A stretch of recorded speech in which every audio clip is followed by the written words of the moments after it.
Hello. Quick check-in with Harriet the Spy, which I'm reading very slowly. I need to actually just set more time for reading and less time for watching YouTube videos, which is what we all do, I guess, that or other stuff. Um, Life is a struggle, and a good spy gets in there and fights for it. Fights for it, something like that. Damn it! I wish I had. Now I want the quote again. This is from Harriet the Spy. It's actually not the chapters I'm discussing today. It's the ones just after that, because I'm going to talk about chapters 7 and 8, part of 7 and 8 today. Um, it's kind of hilarious that is it hilarious? What was okay? First, I'm going to read the quote, which I should have. Life is a struggle, and a good spy gets in there and fights.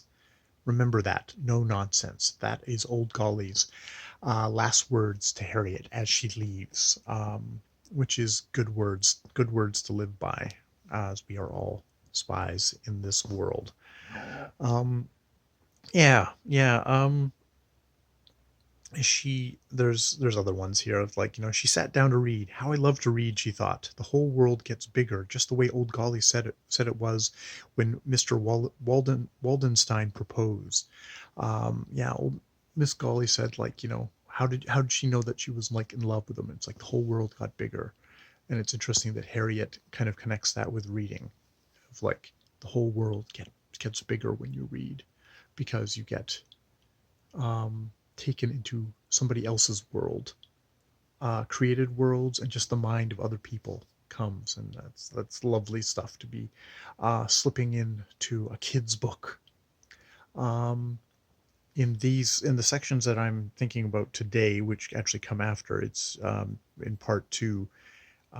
It's there's a bit here where she sits down to, she goes to bed and she reads under the covers, but old Golly used to, come after a little bit and take the flashlight and the book away, and she'd go to sleep. Now she's like it's halfway through the night and she's still reading and no one's come. She has to turn off the light herself, and that makes her feel really sad that she has to do that without without Miss Golly there.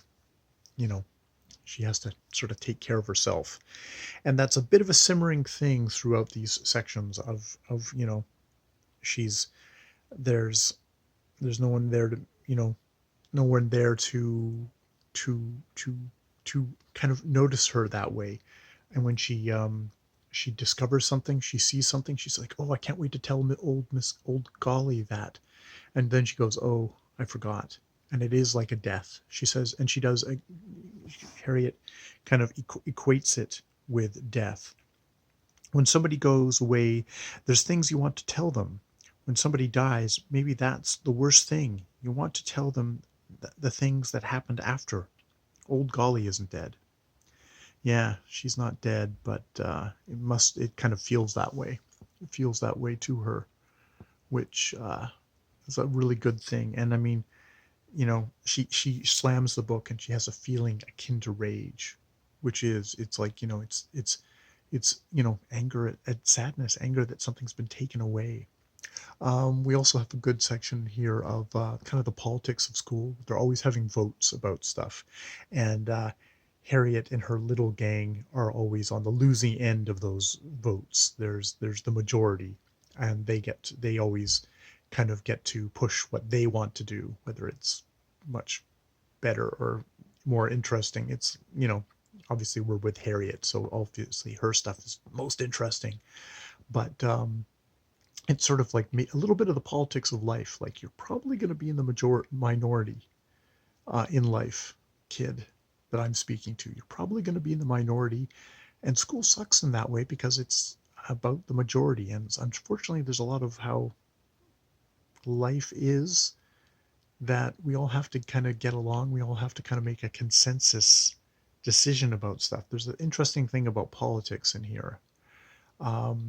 Which I don't want to take as like, oh, there's the herd and the masses rule. It's like, well, we also live in a democracy, and we have to figure out some way to all get together and live together, and you know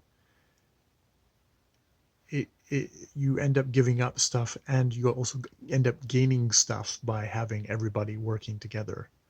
Um, which, yeah, is an interesting thought, especially in such kind of polarized times where there's a lot of people who are like, no, we shouldn't work together. We should just, which, comes down to whether you're going to impose your views on other people because you think your way is the right way and the way they think is the wrong way.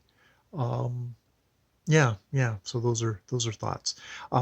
In this context, it's for a Christmas pageant, and they're it ends up the majority rule. Maybe the smarter political operators in the class get them to be they're going to do a dance, and they're going to be a dance as the Christmas food.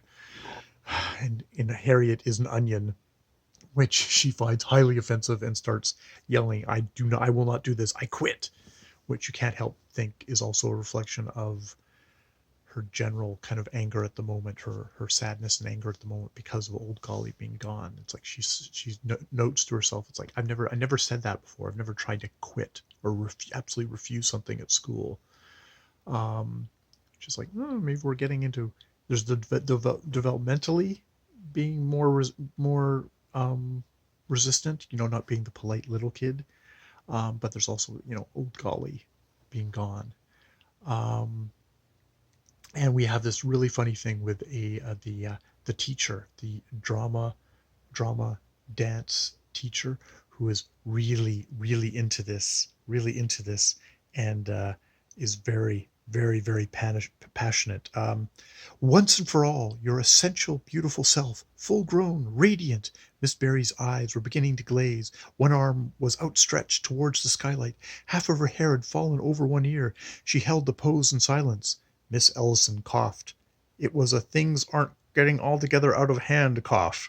Um, it's like, she's a very passionate teacher. I mean, she's talking about dancing vegetables, but she's really into it. And there is a illustration where she kind of lay like a heap of old clothes, where she's kind of reposed back and kind of almost flapper wear with like a little crown, and this is the teacher. And it's like, oh, that's an interesting image of this very kind of artsy woman going really overboard for what's a Christmas pageant. And uh,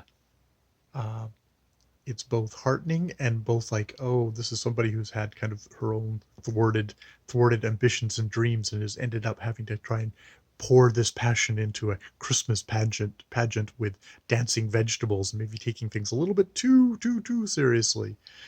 Like maybe some dude talking about Harriet the Spy when he's like over 50. All right, more videos later.